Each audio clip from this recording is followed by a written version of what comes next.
I gave a demo in the keynote of a few things, and we'll kind of unpack them here and try to convey what it's like to actually use it, what the limitations are or the opportunities, and the types of users we expect to be interested in this software. And as mentioned, so Panel is one of the pybiz.org projects, and there are a lot of them. But it's our newest one, so we're the most excited about talking about it today. It also helps us show off all of the other projects. So if you notice some functionality that you're not used to or that is surprising, I usually will say the name of that and follow up on that one if you want to, even though that's not the purpose of this talk, you can follow up on that topic. So how many people have used a Jupyter Notebook ever? How many people currently own a Jupyter Notebook that has a plot in it?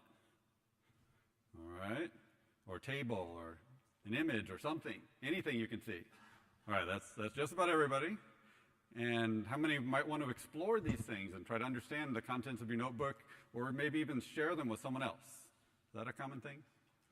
Okay, good, we're doing the right thing. You're a Panel user. You don't know it yet. Hopefully, before you leave here, you will be a Panel user.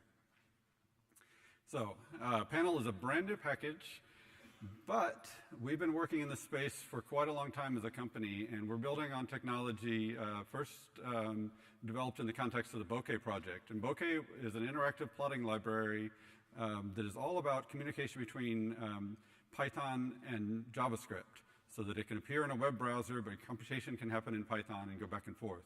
Now, Panel is built on the technology behind Bokeh, but trying to really put it together to solve bigger problems that aren't tied specifically to plotting with Bokeh. Basically, if you have a notebook, you can immediately make that notebook do dual or triple duty. It's a notebook, you explored in it, you can also deploy it. So you can have the notebook, you can add widgets for your own use for deploying things, for exploring things, and coming to terms with your data and understanding and analyzing. And so that's the second use. And the third use is you can deploy it to share it with other people. And the workflow that we imagine, we work at Anaconda, so we're imagining the whole world of people who have downloaded with Conda something and are running some notebook. That's a lot of people. And they've all got something. They can use Panel, and then they can deploy it, and they can do so in Anaconda Enterprise 5 with one click. Now, this is all open source software. It does not require Anaconda Enterprise 5 in any way. But if you're in an institution, you don't get to just deploy willy-nilly. If you have Anaconda Enterprise, you're given certain privileges, certain abilities to share work with others along certain channels. As long as you're allowed to, Anaconda Enterprise will make that very easy. It'll keep track of dependencies, it'll start up containers, launch the jobs in those containers, control access to it, and so on. So, and the key thing about Panel is that even though we're using the technology from Bokeh, it is designed to work with just about any plotting library. There's a list of a few that are not currently very compatible, but a very large number of them. Several dozen different types of things that you can display, including things like arbitrary HTML or arbitrary text or arbitrary SVG images or arbitrary images. So you can, pretty much anything you can do in a notebook, you can embed in a Panel. So this part is kind of a tutorial, and then at the end, if we have enough time, we will go through more demos and kind of unpack some of the stuff that I showed at the keynote to show you how it actually works. But for you to understand any of that, you kind of got to start from the beginning. So let's just say I have some ugly function that does something. You don't need to worry about the details, but what it does is it creates a matplotlib plot of a sine wave. This is groundbreaking data science right here. You saw it here first. So there's a sine wave, and it's got two arguments. I can click on those, and something will happen. That second one, I think, is frequency. It doesn't seem to be. Maybe the first one is. Probably should go back. So the two arguments were, no, the first one was frequency. Okay. So I discover that. And okay, I changed my frequency at a different plot. All right, so I can keep doing this. I'm a Python programmer. That comes naturally to me. Clicking, changing a number, click, change a number. You can do that. That is a workflow. It's not a particularly great workflow, but it is a workflow. If I really wanted to understand these parameters, I just had to look it up, so I didn't even plan that. But B, it's hard to see any pair of parameters. It's a lot of typing, a lot of painful things to do. And I really can't ask my boss to do that. Or maybe I can. Maybe I have a techie boss. But I can't ask my boss's boss. Okay, maybe that's techie too. But at some point, it stops being techie. And if you really want your work to have an impact, it has to go to somebody who's not techie, but owns a budget. So you've got to do something. And that it's not this. So let's make a panel. So we import panel. We load the JavaScript that's required for panel. And then we pass the sign function to panel's interact function. This interface here is entirely stolen from AE5 widgets. There's an interact function there. And it was a great idea. Basically, it does an introspection. It looks at the sign function. Python makes it easy to figure out what are the arguments, what are the names, what are their default values, and therefore what are their types. And you can synthesize a very trivial app based on that introspection. And that works fine for AE5 widgets. AE5 widgets will do that in a notebook, which is useful. That does help you explore. So if you now fiddle with it, you can easily see the combinations. You can see, oh, the amplitude is doing something. I blinked while I was doing it earlier, and I couldn't even see that anything had changed. Well, all that's changing is the scale. Okay, that's immediately obvious. I didn't even plan that either. If I planned more, maybe I'd do worse. But anyway, these work, and it's very clear how to do things. And so immediately I've gotten from a lot of pointing and clicking and fiddling and things that only a programmer would ever want to do, to something that's a little more that you can show a person who's not techie and they understand what you're doing. So now that we've got that, let's actually deploy it. So I don't know how to make this bigger. It's pretty big for you guys anyway. What I did is just type show. And what show does is launch a separate Bokeh server. And Bokeh server is a product that's been around for quite a while. It's been hammered on. It's hardened. It's a solid thing. It's not something we came up with yesterday that is going to be CVE tomorrow. Okay, I just challenged somebody. It will be a CVE tomorrow, but not because it's brand new, not because I wrote it. Anyway, so this is now deployed, and now you could share that with your boss. They won't be very impressed with you, but it is something. So now how to get back to my original talk is over here somewhere. So that's a completely different browser tab that is open there. Okay, so the boss saw that and said, I don't know, how does this thing work? You just gave me some widgets and a picture. What is that? Okay, let's try to, is this a dead end? Do I have to now do something really complicated and horrible? Because this was all automatic. It was all magic. We just magically created this GUI. So can we move forward from there? Can we help our boss out a little bit? Well, we look at this thing that we get back when we call interact. And we look at the structure of it, and we see that, oh, it is a column of 3 widgets, and then a row that just has one thing in it that happens to be a matplotlib plot, and that's all in a column. So this is a hierarchical, structured composite object here that we have here. 3 widgets in a column with a matplotlib plot. And so that's all created automatically, but if we want to fiddle with it, we have to do something. So let's take that thing we got, rearrange it, add some instructions for our boss. He might be here, so I'm not going to call him my brain-dead boss. So rearrange everything, put a nice label on it, and put instructions. Drag the sliders to plot a sine wave. Okay, so that's very clear, right? So what this did is it's just a hierarchical, it's just indexing into a hierarchical structure. You can pull out this widget, whatever you want. Throw some away. Oh, actually, I threw one away. I threw away the in parameter, which is how much you're sampling, because my boss had no idea what that meant. So it's gone. Just hide it. Don't worry about it.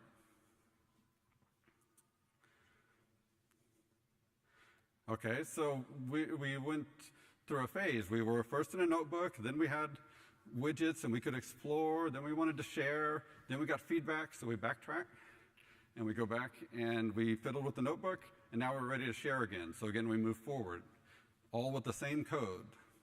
It's all just sitting here in this notebook. So we'll share that thing we just created. And now we have a new app.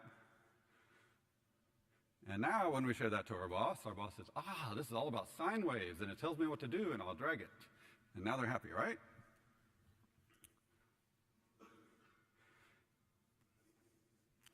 I'm not happy because this zoomed in this one too. Very annoying. All right, so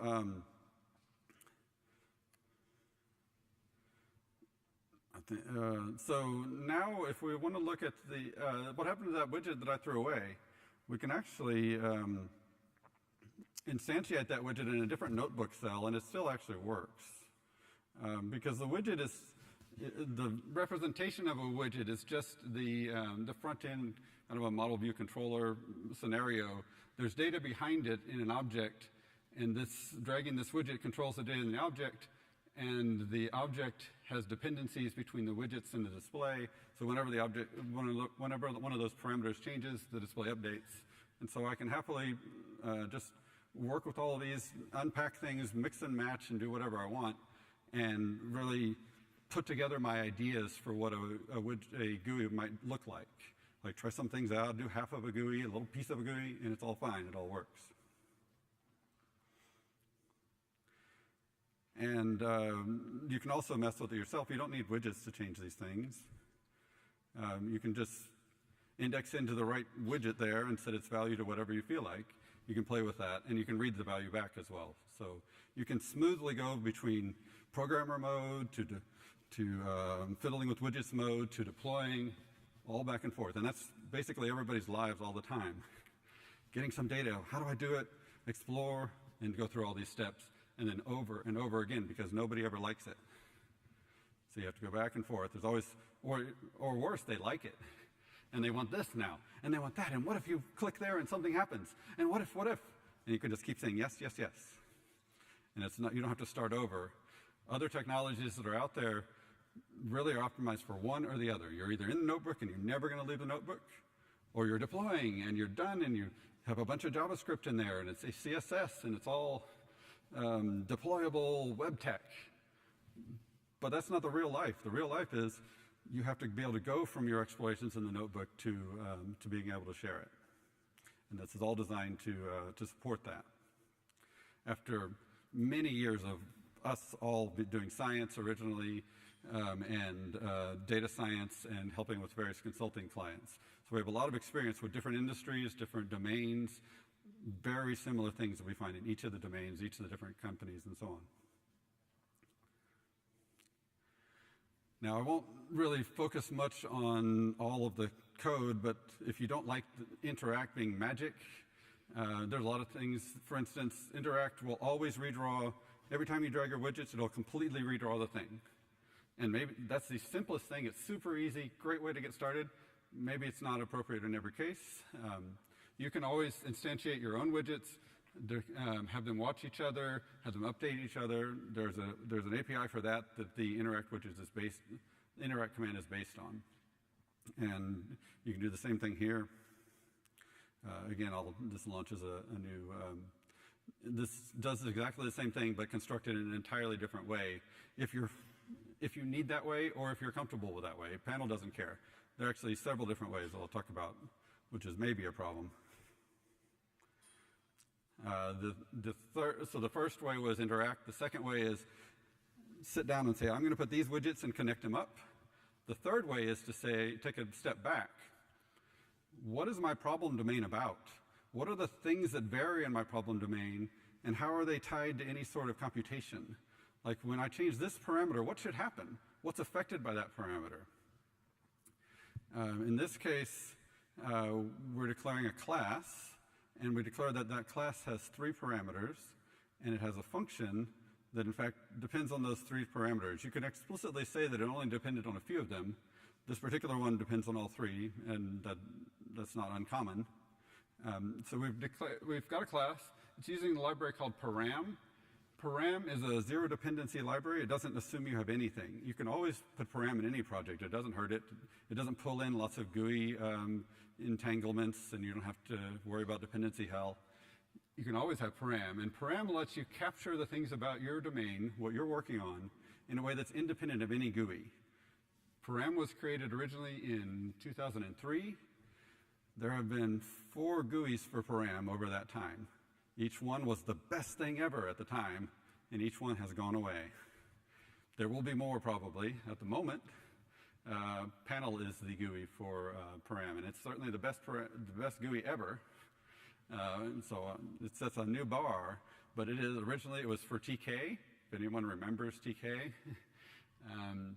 There was one based on AE5 widgets. Anyway, this one, the advantage of this one compared to all the others is works on the web and in a notebook and works on the web as a separate deployable thing. And once you've captured this, using nothing to do with widgets or panels or anything, then you can write code that doesn't know anything about anything. All it knows is that it's a thing that can display itself and has some parameters you can edit. I don't even know what they are. It's an object. And the object has some parameters, and it has a method to view. That's just a convention. If there is one called view, it'll work. If there isn't, it won't. So we had one called view. So given that there was one, it knows that the view method depends on these values, and it can infer that it therefore needs to update it's going to call this method when any of its dependencies change. And this is all expressed at the last mile. At the last minute, you chose to have a GUI, but your code that was about sine waves doesn't even know what a GUI is. Has no concept of GUI or widgets or Jupyter notebooks or anything like that. So that code can now be safe for many years. We're still running things, we're putting up panels for things that we wrote a decade ago, and they work. It's like, whoa! It's not a common thing that happens in software development. So far, we've used matplotlib as the plotting library, and the reason for that is it is the #1 most popular plotting library.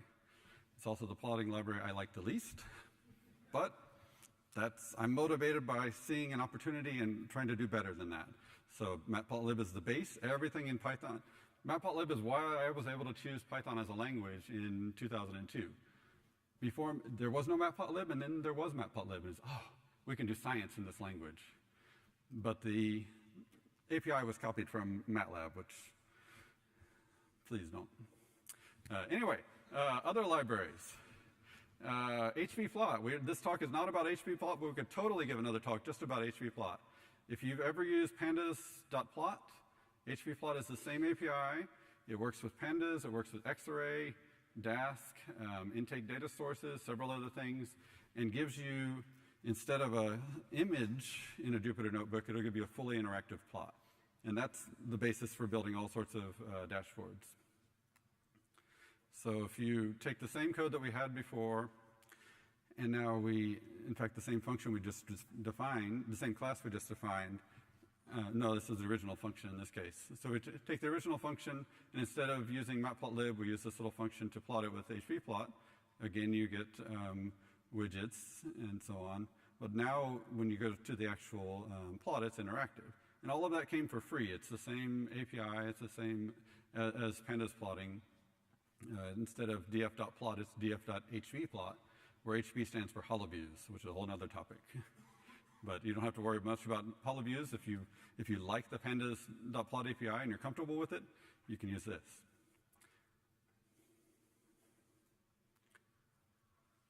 Okay, so let's say we've given that plot to our boss, and they thought it was great, but then they came back, they thought about it. It's got to be snazzier. It's got to do some stuff, and here's what it ought to do. And you look at him and you say, it doesn't need to do that. But he comes back. And you're like, okay.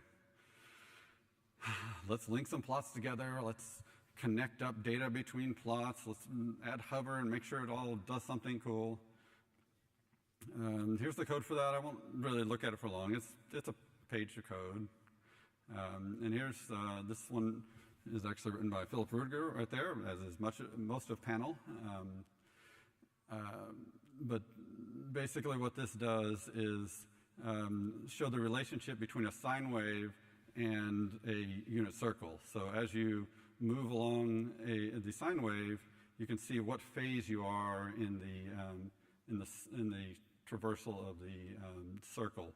So your amplitude goes up, up, up, down, down to the minimum, and then back up. Does that make sense? So you can look at the details. This is all public. It's the introduction on the panel.pybiz.org website. You can look at the code and piece it out and see how that all links up. But as you saw, it's not a lot of code to do that. And now your boss is going to be happy, I think. So I consider that done. So I want to park it, check it into GitHub, and back away. Can we keep it running as a server, though, so that if I ever want to, I can just point someone to that URL, and I don't have to find out, okay, how do I run that thing? What environment did it need? Is it compatible with? No, just have it archived, reproducibly, and actually running just to visit. The way to do that is to mark some panel object .servable. Anything that's marked .servable, when you pass this notebook to panel serve, you do a command like this. It'll take this notebook, convert it to Python, take anything that's been marked servable, and put that in a web page for you. And so you can use your Jupyter notebook as the source that you're developing all the time. And then you can use that to also be your deployable artifact. And you can deploy it in an AE5 project. Once you have an AE5 project, it's the one button deploy. And it'll spin up a container, put everything in it, put the right environment in it, start the environment, run the command, publish it on a port, and control access to it. If you don't have an AE5, you have to hire an IT person. You have to have a machine that you personally manage. You have to get some cloud resources and set it up and manage it. It can be done. There's no problem with it. It just means you have to do some DevOps work yourself instead of hitting the deploy button. So, and in many companies, you aren't allowed to do that DevOps work. AE5 allows them to grant you the ability to do that safely.